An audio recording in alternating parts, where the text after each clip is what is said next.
Свае 16 гадоў школьніца Насця ўжо стала пяціразовай чэмпіёнкай Еўропы сярод юніёраў і самым маладым майстрам спорту міжнароднага класа ў гісторыі беларускага плавання.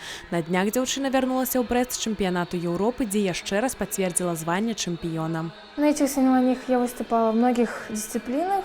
Это 50, 100, 200 спина и 50-100 метров баттерфляй. Но мы с тренером выбирали дистанции для вечера выборочно. То есть я на всех дисциплинах имела возможность попадать в полуфиналы, но если я в них попадала, то я с некоторых снималась, чтобы сохранять свои силы и по максимуму показывать себя на основных дистанциях.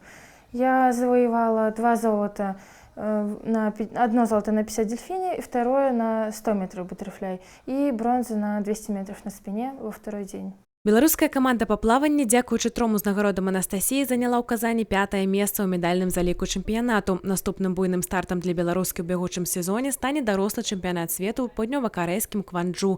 Планы ў дзяўчыны ўжо распісаны да восені.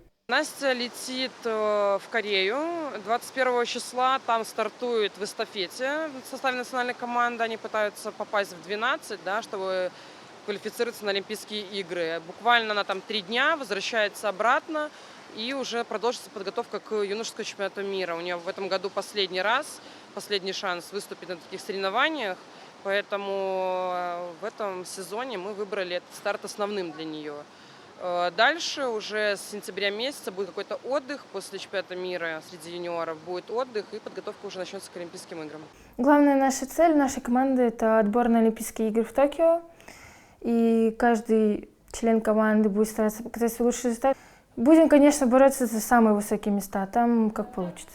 Бацькі Насці сочаць за кожным яе заплывам. Тата чэмпіёнкі заўсёды ведае, дачка прывязе яшчэ 1 медаль. Хотелось бы, конечно, чтобы все получилось у нее по именно спортивной карьере. Но Олимпиада у нас через год, в следующем году.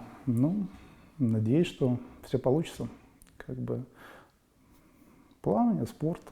Я думаю, что в этом направлении все будет хорошо. Для Насці і яе трэнера галоўным з'яўляецца вынік, а запаветнай марай і мэтай золата алімпійскіх гульняў. Я вообще не сильный эмоциональный человек, и по мне можно это заметить, потому что многие ребята выигрывают медали, машут руками, там, кричат от радости. У меня такого нет, я более спокойный человек, я больше радуюсь не своим медалям, а результатам. Я не отличаюсь от других спортсменов. Для меня, конечно, олимпийское золото – это цель номер 1. Олеся Семеновская, Александр Воронин, Роман Филютич, телерадиокомпания «Брест».